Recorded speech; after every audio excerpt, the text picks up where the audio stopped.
some level, this started with the Arizal. So the Arizal lived about 200 years before the Baal Shem Tov, a little bit less, and he was considered one of the greatest pillars of Kabbalah, probably the same or the second to the Zohar of Shimon Bar Yochai. And he's the one that said that now in this generation, it's permissible to study Kabbalah, which years ago it was not permissible. And not only permissible, but it's actually a mitzvah to study and publicize these teachings. But still, it was still publicized and studied in a limited way. Even though before there might have been maybe 2-3 people in a generation that studied Kabbalah, but this pointed out more people, but still there were only people who were Torah scholars, people who were on a higher spiritual level. And the Baal Shem Tov, when he began to teach Chassidus, he began to teach this to everyone, no limitations, for all people to learn Chassidus. And he introduced the different ways, which is the path of Chassidus. It was met with tremendous opposition, but we see to this day of how Chassidim and Chassidus turned. The opposition was because people didn't understand what it was all about, and they thought that this was some sort of a new movement which is going to, God forbid, change Torah, not realizing that the opposite is true. This is a movement of learning Chassidus, which only strengthens observance of Torah and strengthens observance of mitzvahs and so on and so forth. So the Baal Shem Tov himself, before at a certain point, he was a hidden tzaddik, and then on his 36th birthday, that's when he came out in the open, and he began to teach Chassidus. And where did he learn Chassidus from himself? We know that all those tzaddikim, many tzaddikim, actually wrote openly in their books, and especially those tzaddikim who are known as Kabbalists, that they studied Kabbalah with Elio and Navi. Baal Shem Tov was different. He probably studied with Elio and Navi also, but Chassidus mainly was taught by someone else, was taught by Achi HaShiloini. And Achi HaShiloini was a tzaddik and a Navi, a prophet, that lived in the times of the prophets. And he also was an unusual person. The Rambam writes that he lived a very long life. He was one of the people who went out of Mitzrayim, and he lived a few hundred years. He lived in the times of David HaMelech and after.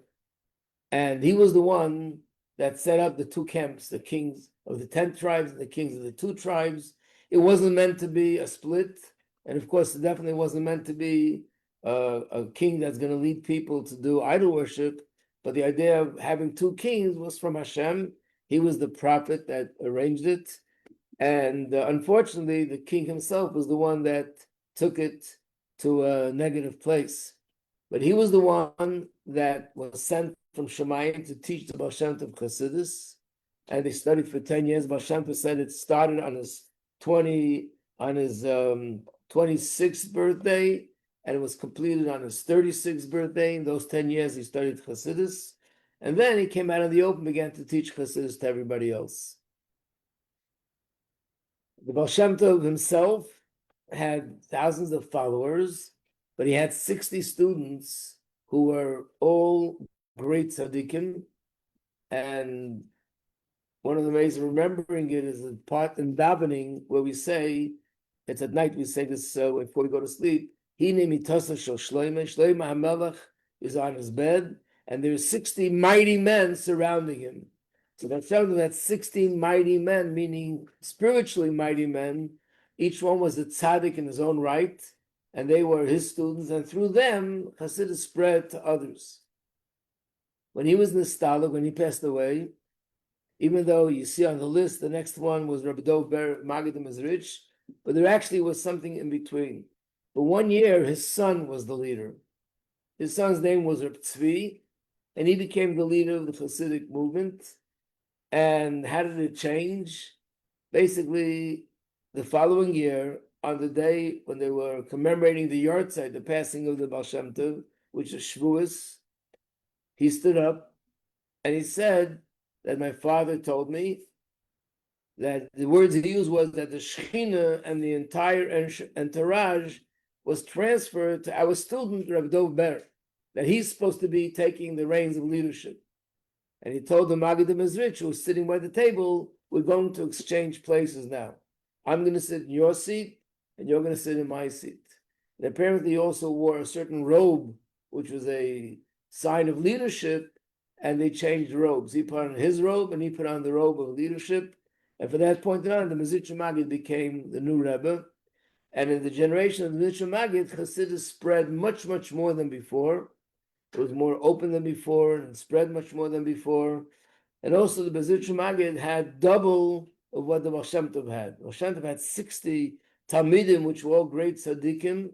And the Mezritcher Maggid had 120, exactly 120 tzaddikim, of students who were extraordinary tzaddikim, and they were the ones who became the Rebbes later to spread Chassidus all over Europe.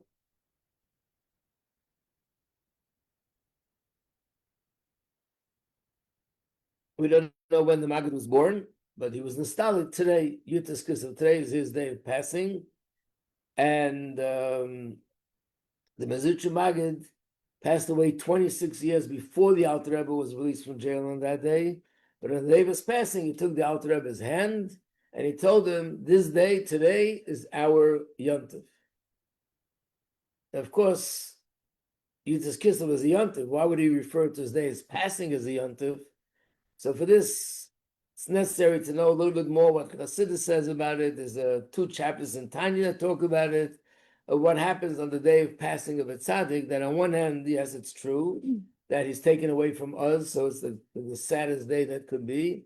On the other hand, spiritually, it does something to the world, the whole entire world, like it says in Rashi and Chumash, that when Miriam passed away, and same with every tzaddik, it brings a healing and it brings cleansing to the whole world. Then came the 3rd generation. The 3rd generation, the first 2 was only one Rebbe, either the Baal Shem Tov or the Maggid. The 3rd generation is when all the students in the Maggid, each one branched out and began to teach Chassidus in their region. And of course, each one taught Chassidus in their own flavor, which means they all learned from the same teacher, but the Mezritcher Maggid taught a lot of things, but each one took a certain point of Chassidus and made that sort of the main point. That's the main essence of their way of serving Hashem. So if somebody would write a book, what is the difference between all the different movements? You'd have to know a lot about them to know what's so specific. What is this Rebbe? What is that Rebbe? It wasn't just difference whether they're wearing white socks or black socks, or the pace, or this long or different long, or somewhere under the hat and somewhere outside of the hat. These are external differences. Yeah. So of those 120 students who went on to become Rebbes in their own right, do you know like how many like lineages are still practiced today? Well, almost all of them are not direct lineage anymore, which means the Rebbes themselves, their students branched out, and their students branched out. In Chabad, it's pretty much straight, which means it's father, son, son, son-in-law, father, son. Not only, in terms of father and son, but also when a chassid, when a Rebbe student branches out, even though it's a continuation, but there's already differences. In Chabad, it's pretty much straight from the Alter Rebbe and on. Is Chabad unique in that way, or are there other groups who kept a similar? There probably are, but very few. Okay. Yeah. First of all, there are a lot that there's no continuity of that group due to the war and the Holocaust and all that. But even those that were, a lot of them are a continuation, but with certain changes. Thank you. There was a Rebbe whose name was Rebbe Melech of Lezhensk. And they called him the Rebbe of all the Rebbes. He was a student of the Maggid and was rich. But nevertheless, a lot of his students became Rebbes. So even though they were all his students, each one went still in a little bit of a different direction. I mean, to give an example, everyone knows, even if you haven't studied Gemara, I think everybody knows that in Gemara, there were 2 sages that they sort of represented 2 schools of thought in the entire Gemara. One was Hillel and one was Shammai, right? Where did they get their education from? Same teacher. There were two people called Shammai and Avtalion. They were the leaders of the generation, and they were their teachers, and yet they both branched out in their two different directions, even though their teacher was the same teacher and the same hair. So the truth is, there's a lot more that sort of connects all the Hasidic groups, that they're all very similar in many ways, but yet there are subtle differences here and there. And the differences are not just external, there are also differences in the way they, their process of serving Hashem. Now, the Alter Rebbe was very interesting that even though his mother and father were both students of the Baal Shem Tov, the Baal Shem Tov told them that they should not tell him about Chassidus, and they should not tell him about the Baal Shem Tov, and the Alter Rebbe has to get there on his own. And also in terms of the connection to the Baal Shem Tov said that he's connected to my successor, and therefore they shouldn't tell him about the Baal Shem Tov. So the Alter Rebbe was 15 years old when the Baal Shem Tov passed, and only then, after he passed, that's when they told him about the Baal Shem Tov. And then he made his own decision whether he should become a chassid or not. At that point, the Alter Rebbe, at the age of 15, he was already a brilliant Torah scholar, and he loved learning, and his knowledge was very broad. He finished the whole Shas and everything else, but he had to make his own decision whether he wants to become a chassid or not. And there's a lot of details to the story, but to make just the general thing that happened was that he came to the Maggid. He said to himself like this: I heard that in Vilna, which was the headquarters of the Lithuanian group, they teach you how to learn. In Mizrich, which is the headquarters of the Hasidim, they teach you how to daven. So being that I had a lot of training and learning, but I never had such a thing as a yeshiva or training for davening, let me see what that's all about. So the Alter Rebbe went there, and he said he was blown away. I have to use today's language. He didn't say blown away, but he was blown away by the tzaddikim of the Maggid and Mizrich. Their davening, that it was certain times they were almost like they almost would have expired. Such fire, such passion. He never saw anything like it in his life. But he decided it's not really for him. He was used to spending most of his time on broadening his knowledge of Torah, and he wanted to dedicate himself to broaden knowledge in Torah. And this was too much time spent on davening. So after being there for a few weeks, he left. And after he left, after traveling a number of miles, he realized he forgot a very important package. So he had to go back. When he went back, he walks into the shul and he sees the Maggid and Mizrich is sitting there, and the students are surrounded around him, and he's explaining to them something, not Chassidus, but actually Gemara, Halacha, from the revealed part of Torah. And the Alter Rebbe walked over to listen, and he said he heard such brilliant, genius ideas of Torah study that he said to himself, if he can spend so much time on davening, and yet have so much broad knowledge and depth in Torah in general, then I'm staying here. So you see what a Shgacha Pratis is. He forgot his package. So next time you forget a package, you never know what might come out of it. But if not for that, we wouldn't have Chabad today.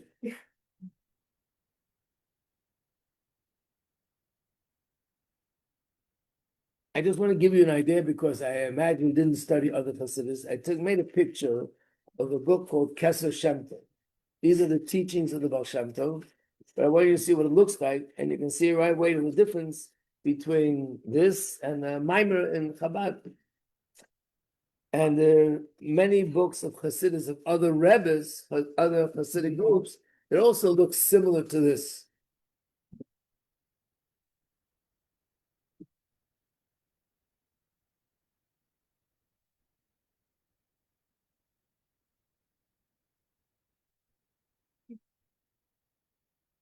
Each one is sort of a mimer, but look how big it is.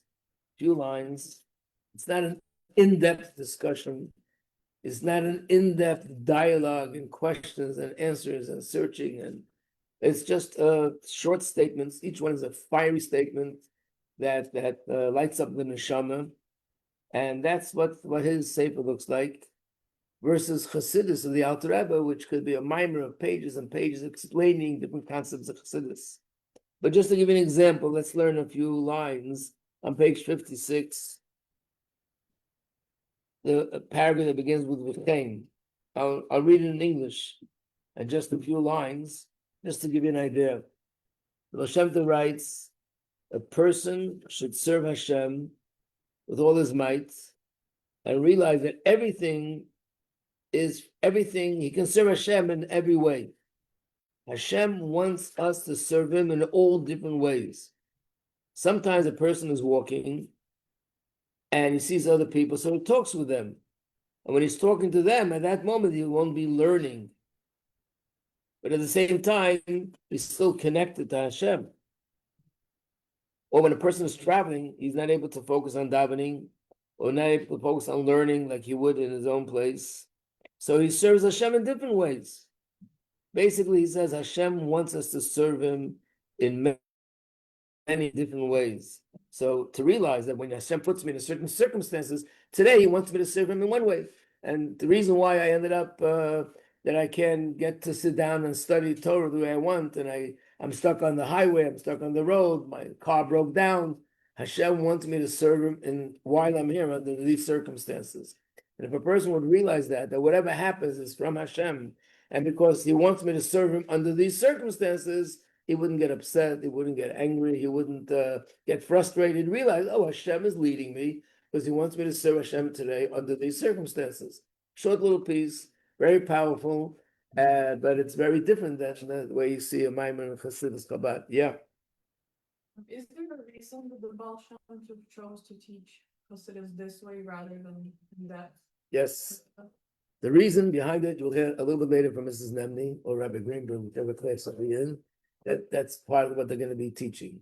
But the way we look at it is it's this and not that, but Chassidus was revealed in a with a certain sequence, a certain order. First one and the next. So what the Alter Rebbe taught was a continuation of what the Baal Shem Tov taught, but in his generation, it now had to be broadened and developed further. So it depended on the generation? Yeah.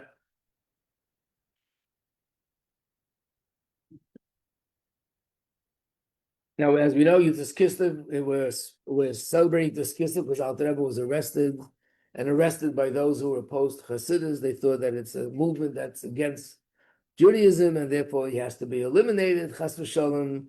And the Alter Rebbe ultimately came out victorious, not just victorious with the Russian government, with the Tsar, but victorious with the heavenly court.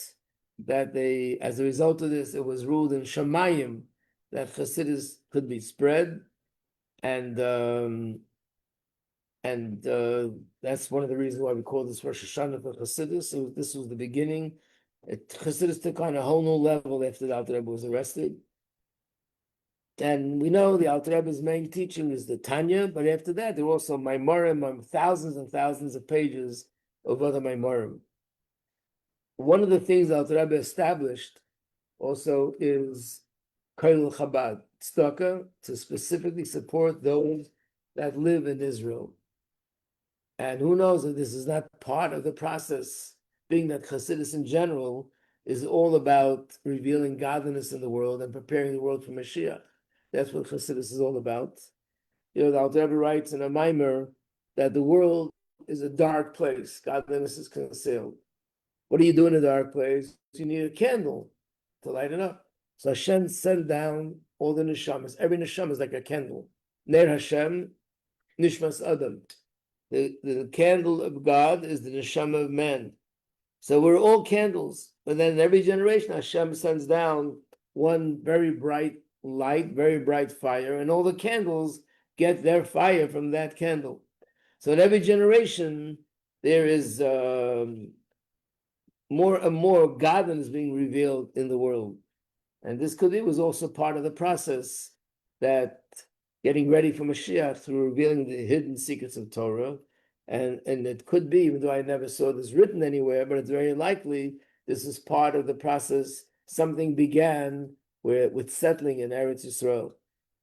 The second generation was the Alter Rebbe's son, Rabbi Dov Ber, and even though there were three sons, but he was the oldest of the sons, and the Alter Rebbe gave private directions and ordered that he should become the next leader.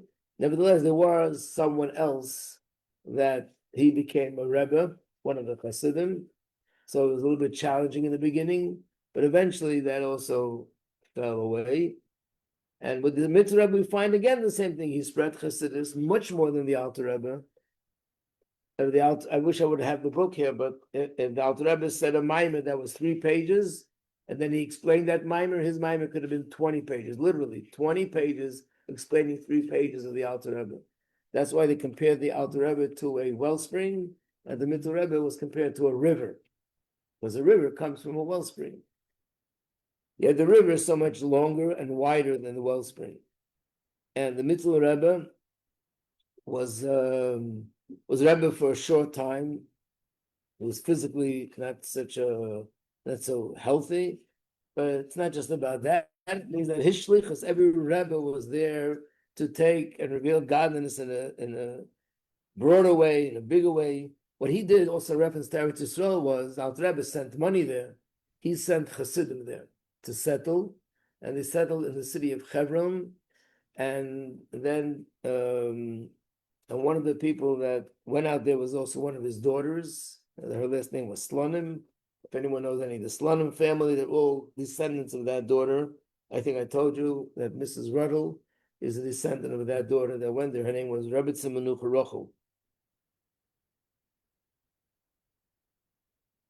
I don't remember if I mentioned this, but I just heard from a Rabbi Groner, who was also a descendant of Rabbi Tzimanu Rochel, that in Australia, he met a woman who was 80 years old, and she grew up in Hebron, and she was a granddaughter of Rabbi Tzimanu Rochel. And Rabbi Groner was also a descendant. So they met, they spoke, and this woman knew his grandmother. So he told her that he heard from the Rebbe that this Rebbitzin didn't want to go. She told the Tzemach Tzedek she's concerned about going because there's a lot of rain there, and it's not good for her. So the Tzemach told her, don't worry, you'll go walk between the drops. Nothing will happen to you. So this lady said to him, you heard it, and I saw it. I used to walk with her. When it was raining, I got drenched. Her clothes were dry.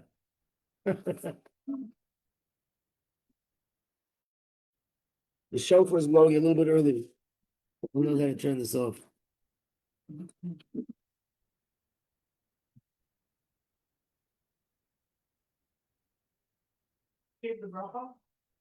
The Tzemach Tzedek.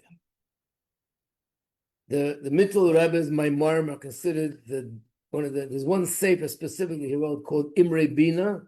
That's considered the deepest Maimarim that we have. The Mittel Rebbe would say a Maimar was sometimes it lasted for hours. The Hasidim Mittel Rebbe were very, very big, deep intellectuals, and they were able to stand and concentrate. They say that the one of the noblemen that lived in the area once walked in, and he couldn't believe what he saw. Mittel Rebbe was speaking.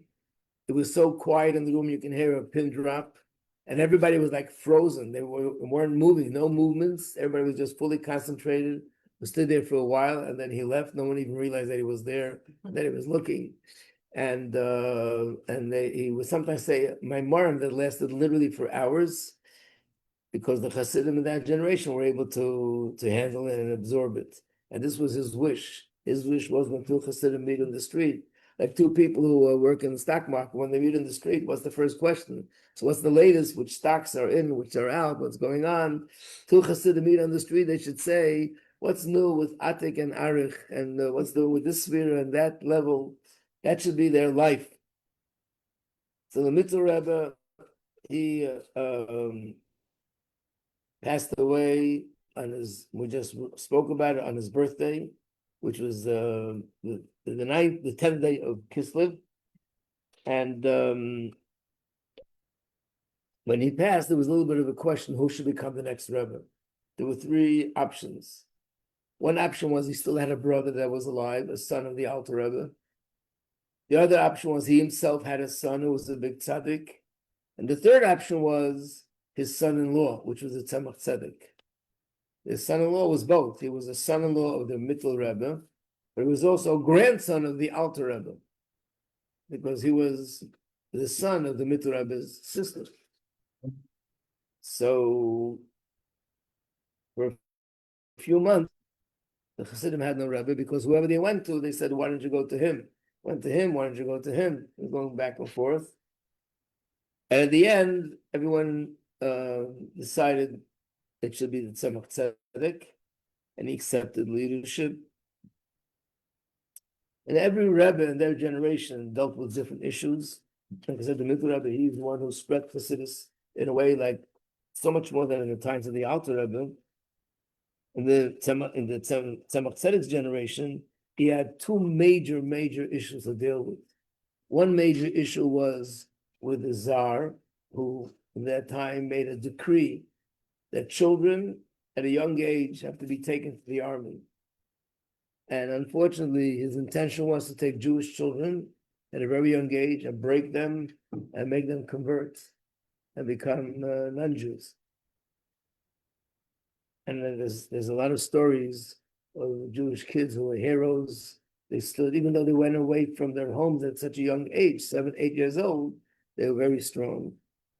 Just to give an example, there's a famous story where the Tsar used to, from time to time, enjoy dressing up like an ordinary soldier and hang out between people. He wanted to see what people are like and what they're talking about and what their opinions are. Nobody knew that it was him. So one time he went to the bar, and there were soldiers there. He sat down by the table with another soldier. They were drinking. And then the soldier wanted to get another drink. And so I have no money left. And the Tsar said, I also have no money. So the soldier said to the bartender, let me give you my sword. Hold on to it. And tomorrow I'll come pick it up and bring you the money. When the Tsar saw that, he was fuming. My soldier should give away his sword? What kind of soldier is that? And he decided tomorrow he's going to take care of him. He made note of his number, what unit he belongs to.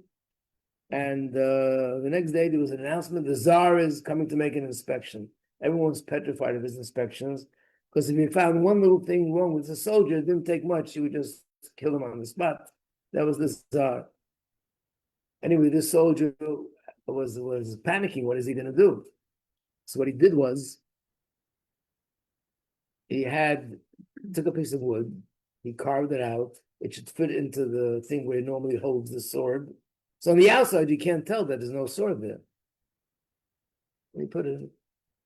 The Tsar comes walking down the line, makes a point here, point there, and he stops right in front of the next guy, not in front of him, the guy next to him. And he looks at the guy next to him and says, something wrong with your buttons. How dare you come to be in my army and don't have the buttons where they're supposed to be? Then he turns to this soldier, the Jewish soldier, and says to him, take your sword and chop his head off. What is he going to do now? So he says, Your Majesty, can I say something? He said, yes. I'm looking at my friend here. I really don't believe that he deserves to be killed. I'm praying to God. If he doesn't deserve to be killed, my sword should turn into wood.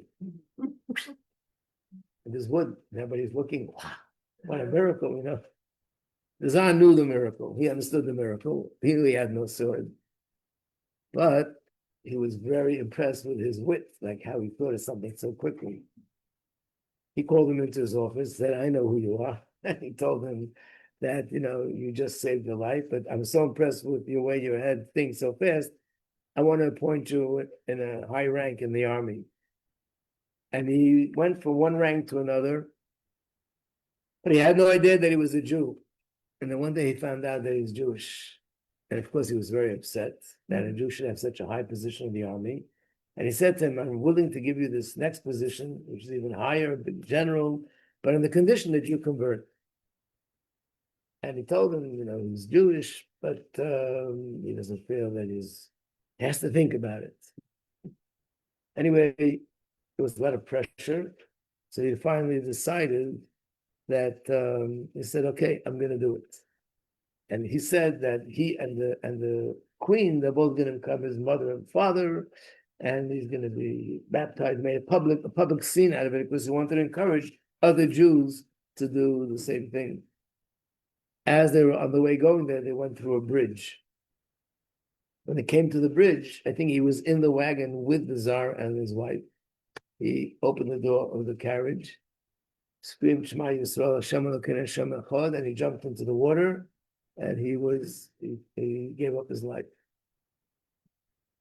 They say that after this incident, he said, I see that I'm never going to change these guys. And that's when he decided to finish with his decree about these children. Because these were kids who were brought up in the army camp since they're 7, 8 years old. And yet they were so strong in their connection to Yiddishkeit. So they were called Kantanistne. I mentioned, I don't know if all the girls are aware of it, or I mentioned it before, that Mr. Luton says that her grandfather, great-grandfather, was actually one of those Kantanistne. So what did Tzemach Tzedek do? The Tzemach Tzedek saved, they say, tens of thousands of children. He had a whole network of Hasidim that would kidnap these kids from the camp, bring them back home to their parents. They were saved physically and spiritually by doing that. And that was one thing that he did. The second thing that he challenged in his lifetime was the Enlightenment movement. The Enlightenment movement, which originated in Germany, that was a reform movement, which unfortunately brought tens of thousands of Jews to distance themselves from observance of Torah mitzvahs. But then it came to Russia. And somebody named Lumenthal, who was the head of the person in Russia. And they were trying to force the Jews in Russia to follow that, because the government was very happy with these Jews. They're, enlightened Jews, and they're not like the religious Jews. So this was a very big challenge. At one point, there was a meeting between Tzemach Tzedek and the other people from that movement, and the Tzemach Tzedek stood strong on his ground. By the way, you have to remember that the other side was aligned with the government, with the Tsar.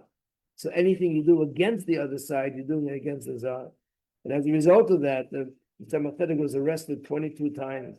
His life was literally in danger.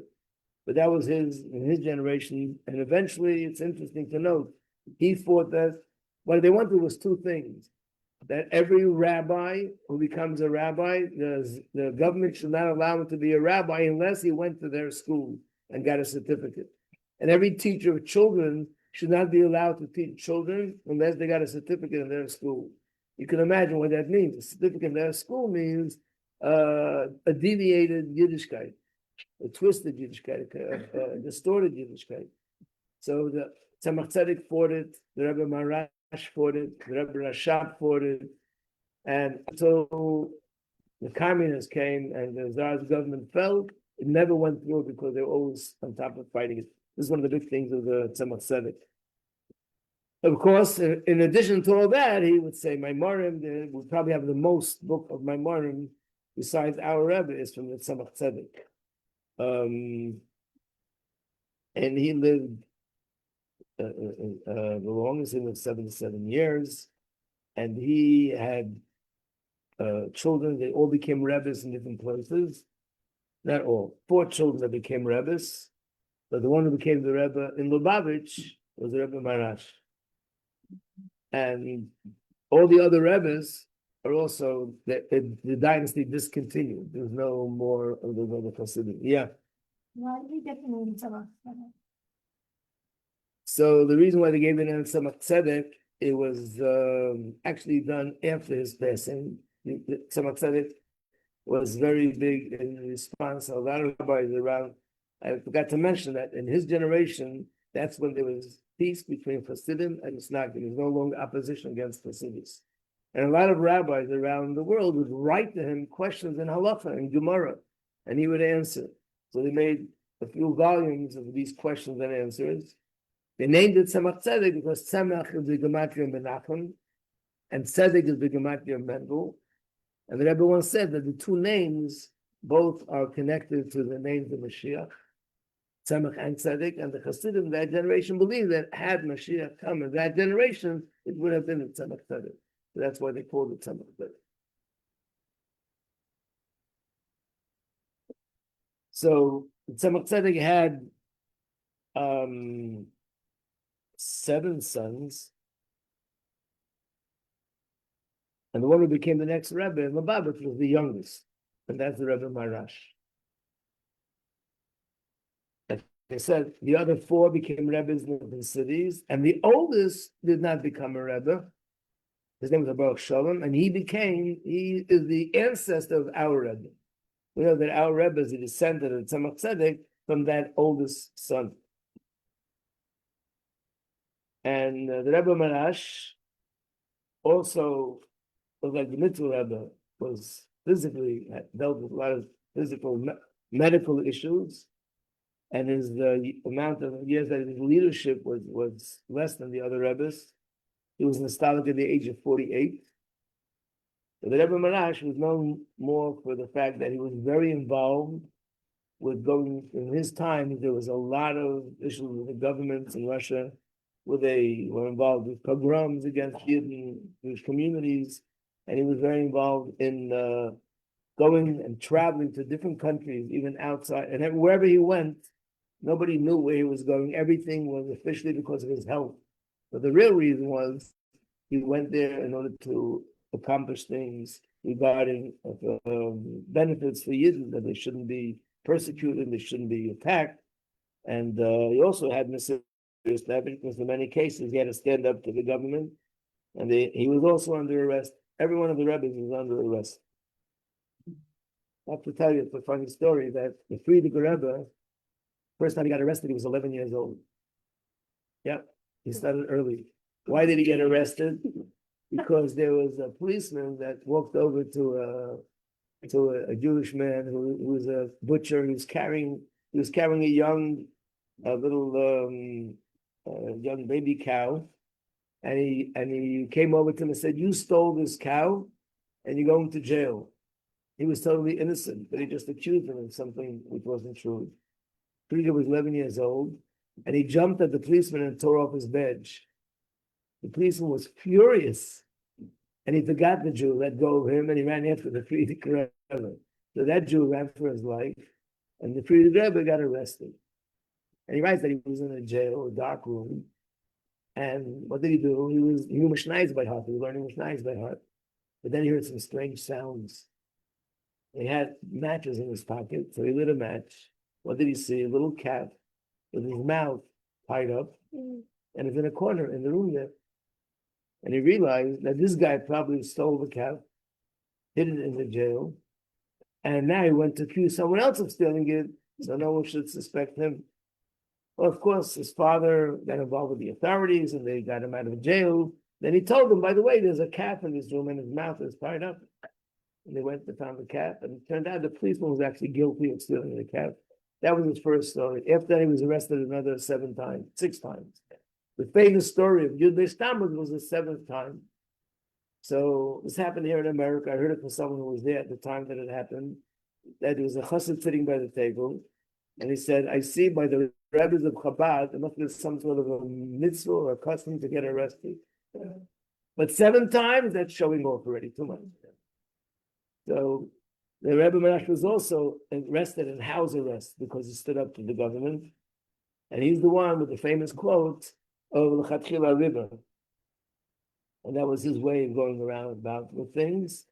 The thing that's unique about the Rebbe Marash was that he conducted himself more like the Baal Shem Tov, performing open miracles. Like tell people openly things about their past, about the future. Even before he passed away, he had a watch that he wore a vest. He had this clock that he had in the vest, took it out, and he took a piece of paper, stuck it under the handle of the watch to a certain time, and then he called in his sons, spoke to each one of his sons, and he passed away exactly where the watch was set, where they have an exact minute and second. So he did things which were openly miraculous. Many stories about the miracle they performed. One of the stories that come to mind, just to give you an idea of what I'm talking about, was that there was a chassid that said, how did he become a chassid? He grew up in a religious home. He had friends who weren't Jewish, and he got very distracted, and he ended up, getting away from Yiddishkeit. He ended up marrying a non-Jewish woman, and he totally forgot about his Jewish roots. But he said one day he had a dream, and his father, who passed away years earlier, came to him in a dream, and he sort of screamed at him and said, how long are you going to keep going on like this? It's time to go back to Yiddishkeit. He got frightened at first, but then he said to himself, it's only a dream, calm down. But he had the dream a second night, and another night, and now he's getting a little bit nervous. So much. What he did for a living was he used to perform at weddings, at parties. So a few days later, he was performing at a party, he was dancing, and in the middle of his performance, he sees the image of his father standing there, and again he screams at him and says, enough is enough. Why don't you just go back to your people? How long are you going to do this? He got so angry, he pulled out his gun and he shot at the image. The people in the room didn't see any images. They just saw a person dancing, suddenly pulling out his gun and shooting. So they thought that he just lost his mind. Something snapped. They all ran. And he also ran. He ran out and he ran and he ran and he ran. So he came to the next town and he was like really frightened. This is like somebody coming from that world and haunting him. So he went to the rabbi of the town and he told him that I've been having these dreams with my father. What can I do? He said, I'll tell you the truth. If you ask me a question about Shabbos, about kashrus, I can tell you. Dreams, it's not my territory. There is a rabbi who is not far from there. He deals with dreams. His name is Rabbi Marash from Chabad. You can go to him. So he came to the Rabbi Marash. He walked into the room. Before he got a chance to open his mouth, the Rabbi Marash said to him, the son should shoot his father? Unheard of. He heard these words and he's thinking. And when he woke up, he said, I knew this is the place of truth and this is where I belong. And he changed his life, and that's how he became a chassid. So these were the kind of things that Rabbi Marash did, openly telling things to people that he was only able to know because of who he was. But all the Rebbes, even though they also performed miracles, it was much more camouflaged, more hidden. He would do these things in a very open way. We have no picture of the Rabbi Marash, but it's known that he had a striking resemblance to the Frierdiker Rebbe. So if you see the picture of the Frierdiker Rebbe, apparently he must have looked very similar to that. And there's a story that when the Frierdiker Rebbe visited Israel, he had a lot of people came to see him. And some of the people were older Hasidim who knew the Rebbe Marash. And one of them walked into the room when he saw the Frierdiker Rebbe, he fainted because he saw the image of the Rebbe Marash. So when the Rebbe Marash was nostalgic, that was probably the most difficult time for Hasidim ever in the history of Chabad. For 10 years, there was no Rebbe officially in Chabad. Why? Because the Rebbe Rashab had an older brother. His name is Rebbe Zalman Aaron. And the Rebbe Rashab would tell the older brother, you're the one to do it. And he would tell him, you're the one to do it. And when Hasidim came to him, he said, no, the older brother. And this went on for 10 years. But only 10 years later, the older brother moved away from the city of Lubavitch. And then he apparently, that was the reason why he didn't want to accept the presence of his older brother. When he moved away, he took on a position of leadership. By the way, we find this with Moshe Rabbeinu. You know the story with Moshe Rabbeinu. Hashem told him to become the leader. Why didn't he want? He had an older brother. That was Aaron. And he said he should be the leader. He's older. And Hashem told him that he has to take on the position. It's his shlichus and so on. So at that time, he was very young. He was 22 years old when his father passed away. But the Rebbe writes that his position of leadership as a Rebbe really began right away. Even though he didn't officially accept until much later, but in reality, he became the Rebbe right away. And the Rebbe Rashab is what we consider the sort of the two things which stand out with the Rebbe Rashab was number one, the Maimarim, his Chassidus, in terms of elaborating and explaining and bringing it down to understand, was more than any other Rebbe. we know that he said of mine, he said of my mom that sometimes he went on and explained over weeks and weeks and weeks. The two my mom that stand out. One of them we had 144 parts explaining a certain subject. The other one had 48 parts explaining a certain subject. One is called Samavov, one is called Ayam Beis. So Rabbi refers to the Rebbe Shabbat, the Rambam of Chassidus. He took Chassidic thought and he put it into a structured way, like the Rambam took all halacha and put it into a structured way. And the second thing was when he established the yeshiva called Tom Kritmimim, the yeshiva were Bachim studying Nigla and Chassidus. But more than anything else, he said he was raising students that are going to have Mesiras Nefesh in the future, which is what happened in Russia. They were the ones who had Mesiras Nefesh. Many of them lost their lives to spread Chassidus under the communist rule and to uphold Yiddishkeit in Russia. Now, Baruch Hashem, we don't have that challenge anymore. The Free Rebbe would demand of us Chassidim to just not stop. And if they get arrested, that shouldn't make them stop either. But he used to say, Chapt Arain Mesiras Nefesh. In other words, grab the opportunity only now, because soon it won't be Mesiras Nefesh anymore. You won't have to go to jail for learning Torah in Russia. So now you have the opportunity to have that level of devotion. And of course, the second phase is what's happening now with the students of this yeshiva, the ones who are spread all over the world and spreading Yiddishkeit all over the world. And the Rebbe Rashab also passed away at a young age. He was a little bit before his 60th birthday. And the Rebbe Rashab only had one single child. So that was the Friedrich Rebbe. So there's no question who should become Rebbe. He became Rebbe right away. When the Friedrich Rebbe became Rebbe, he immediately got very sick. His life was on the line. And the doctors thought that he was not going to survive. At that time, Chassidim got together, and the Chassidim gave years of their life to the Rebbe. Now, they had a Bezdin, they formed a Bezdin, and a person walked over and said, I'm giving away X amount of years to the Rebbe of my life.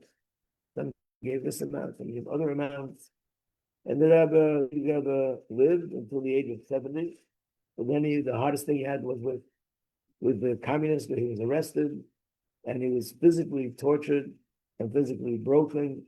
That's why we see when he was 60, he was already in a wheelchair, and all different things that happened. But the Friedrich Rebbe was the one who upheld Yiddishkeit in Russia, organized an unbelievable, phenomenal underground network of people strengthening Yiddishkeit in Russia under those circumstances. And then we did the same when it came to America to spread Yiddishkeit by setting shluchim all over. The whole idea of shluchim began with the Friedrich Rebbe. And that's when everything was transferred to America. And then our generation, with the Rebbe referred to as the 7th Rebbe of Chabad and the 9th Rebbe of the Baal Shem Tov. And basically, every Rebbe is a continuation and to further advance whatever Chassidus has to accomplish.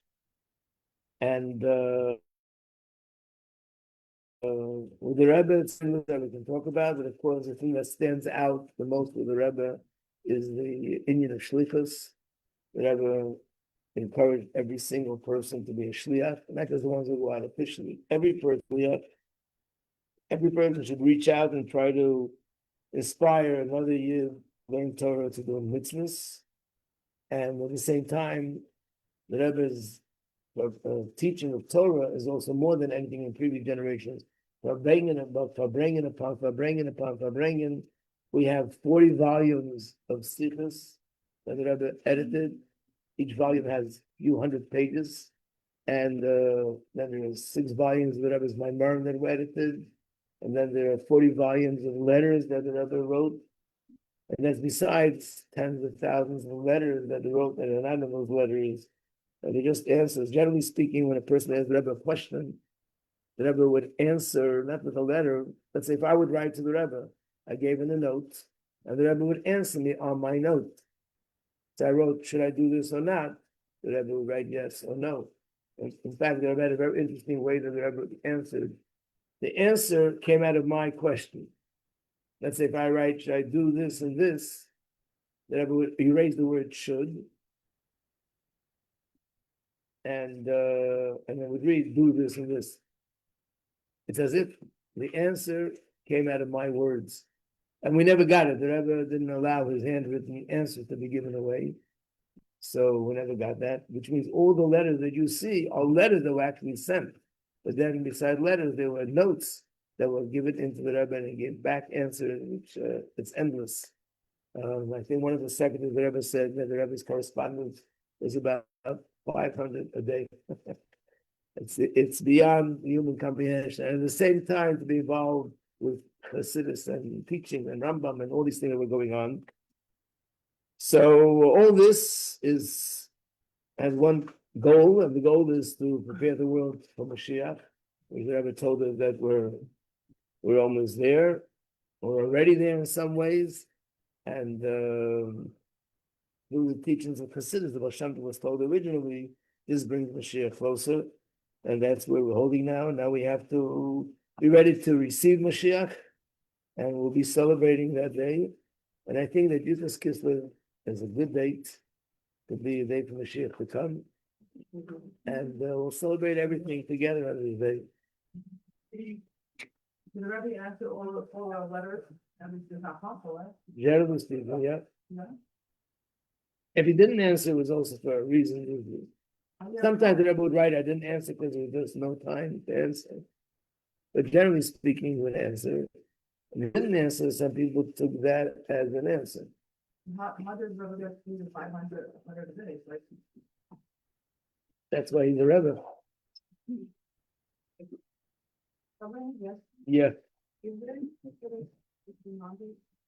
yeah. Like, In fact, the Rebbe said, the previous Rebbe said that every chassid should have in his house Kesser Shem Tov, which is the Chassidus of Shem Tov.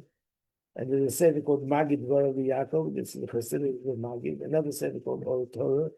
You might even have it here in the school.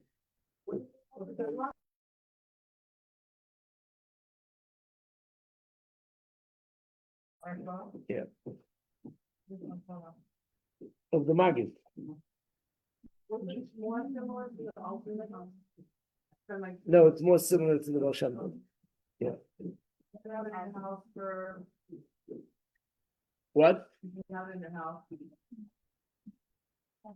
The three Rebbes, Kesser Shem Tov. By the way, in the dorm, in the dorm we have it. That's Mrs. the Rebbe. The Rebbe's gift to the dorm was these three books, Kesser Shem Tov, and the Magid, the Mavitcha Magid, and the Tanya, the three Rebbes. What are the other Rebbeim? The other Rebbeim, we could buy them.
So today, we wish each other good Yontif, and we say Lashana Teva, believe it accident, the dark accident, because savings, and we say everyone should be inscribed, written and inscribed with yes.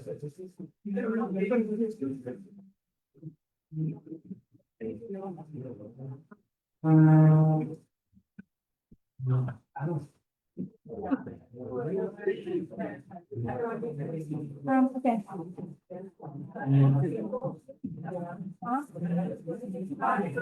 No, it's not. Oh, he's in a room.